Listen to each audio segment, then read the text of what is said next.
Bonjour à toutes et à tous, bienvenue sur ma chaîne pour cette vidéo un peu spéciale que je réalise à la suite d'une discussion que j'ai eue avec Patrice Pouillard, le réalisateur de BAM, bâtisseur de l'ancien monde, pour clarifier sa pensée afin qu'il n'y ait pas d'ambiguïté. Tout d'abord, je le remercie de ne pas avoir demandé directement à YouTube de supprimer cette vidéo, la vidéo précédente. Je me dois donc de clarifier sa pensée à propos de la scène coupée qu'il n'a pas insérée dans la version finale de son film, et pour ce faire, je vais maintenant vous lire notre échange afin de retranscrire au mieux ses volontés. Je cite donc les propos de Patrice Pouillard. Je suis embarrassé car cette séquence coupée ne l'a pas été pour les raisons que tu évoques.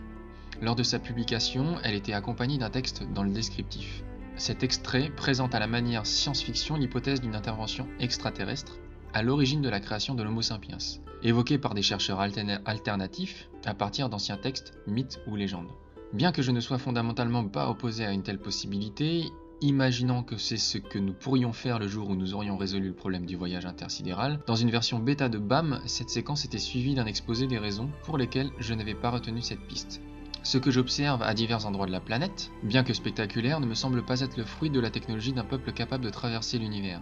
De plus, des récits ou interprétations d'écriture anciennes entrent aussi fondamentalement en contradiction.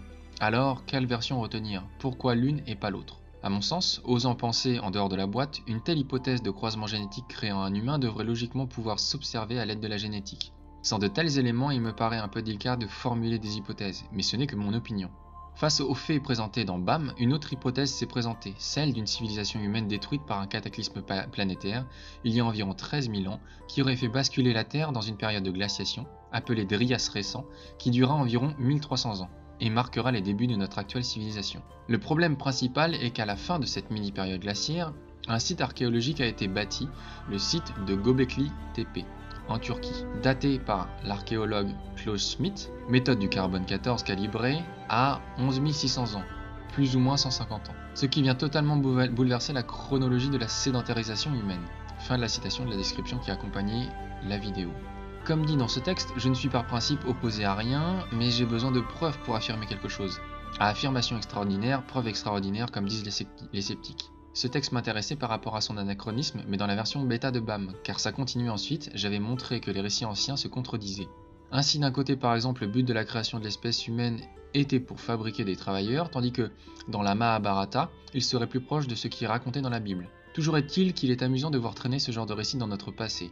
Raisonnant librement, je me dirais que les différences pourraient venir d'une très grande ancienneté et d'une lente déformation à travers le temps. Pour moi, comme je l'ai dit dans l'interview de Bleuette Dio qui accompagne BAM, le seul moyen de trancher cette question se fera par la génétique, qui permettra de démontrer si oui ou non il y a eu intervention exogène. Bien que cela puisse également s'expliquer autrement.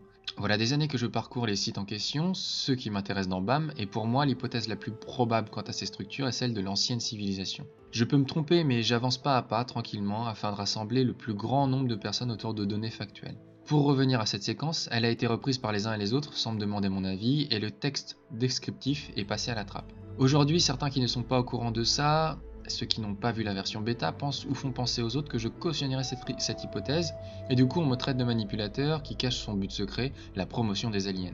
Donc ne pouvant aller expliquer et publier partout, je la fais sauter partout où je la trouve. Je ne veux pas striker ta vidéo et c'est la raison pour laquelle je te contacte en prenant bien le temps de t'expliquer le problème. Fin de la citation.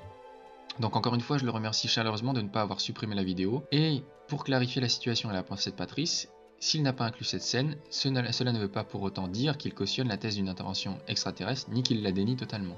Donc, c'est tout à son honneur, Patrice essaye simplement de rester dans les clous d'une recherche sérieuse, évitant de flirter de trop près avec le sujet de l'ufologie, sans preuves factuelles et solides, pour éviter de porter préjudice à son travail et pouvoir ainsi poursuivre ouvertement ses recherches. Donc mon intervention, là je parle pour moi cette fois-ci, toute subjective, et les conclusions tirées dans la vidéo précédente n'engagent évidemment que moi. Au vu de ce que j'ai appris et compris, je me permets d'en tirer cette conclusion, mais ce n'est pas le cas de Patrice Pouillard, et pour ne pas trahir sa pensée et des implicites que j'ai certainement à tort perçus, je suis désolé, je réalise donc cette vidéo. Cela étant, je vous invite à voir le reste du documentaire qui est pour ma part extrêmement éloquent quant à la présence passée d'une civilisation plus développée, et à vous ensuite, par vos recherches, d'en tirer les conclusions que vous voudrez. Avant de conclure cette vidéo, citons juste à titre indicatif, sans avoir ici la valeur de preuve, les propos de 3 personnalités importantes qui se sont intéressées de près au génome humain. Tout d'abord, Francis Crick, qui est un biologiste britannique, je cite ses propos, « En dépit de la quasi-universalité du code génétique, le mécanisme nécessaire pour le mettre en œuvre est beaucoup trop sophistiqué pour être apparu d'un seul coup.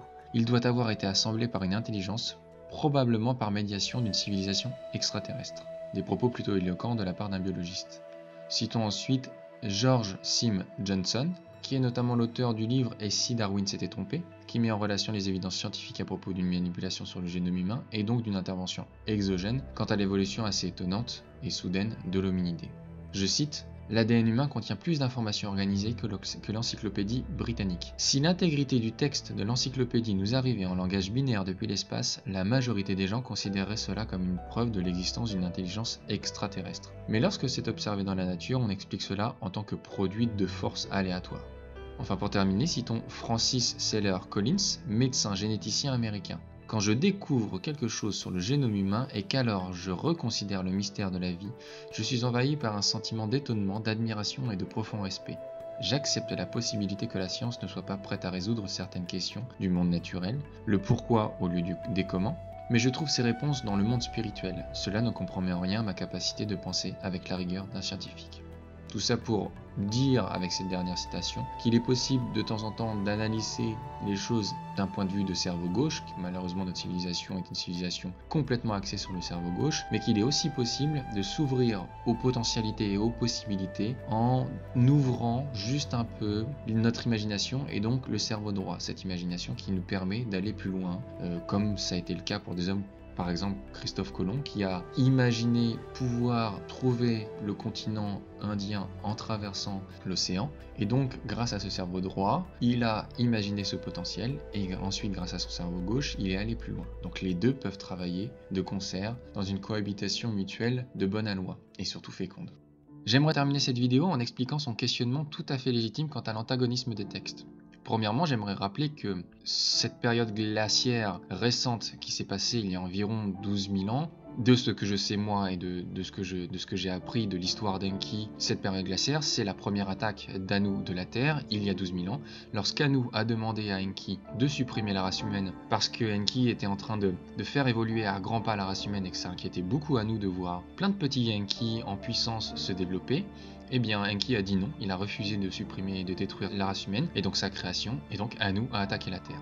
Pour en revenir au texte, en effet la modification des textes et de leur sens entre la Mahabharata et les textes bibliques peut s'expliquer très simplement à l'orée et par la perspective de l'histoire d'Enki. La Mahabharata est un texte très ancien qui relate le temps lointain où Enki et les dieux et déesses d'Orient étaient encore sur Terre. Une fois la Terre prise par Anu et ses mercenaires, il y a 4000 ans, tous ces textes anciens ont donc été repris, déformés, réécrits, transformés pour aller dans le sens d'Anu, qui a bâtardi la vérité à quelques mensonges dans un but bien spécifique. Comme tout conquérant après la conquête d'un territoire, Anu s'est attelé à effacer le souvenir d'Enki et plus encore à nuire à son image.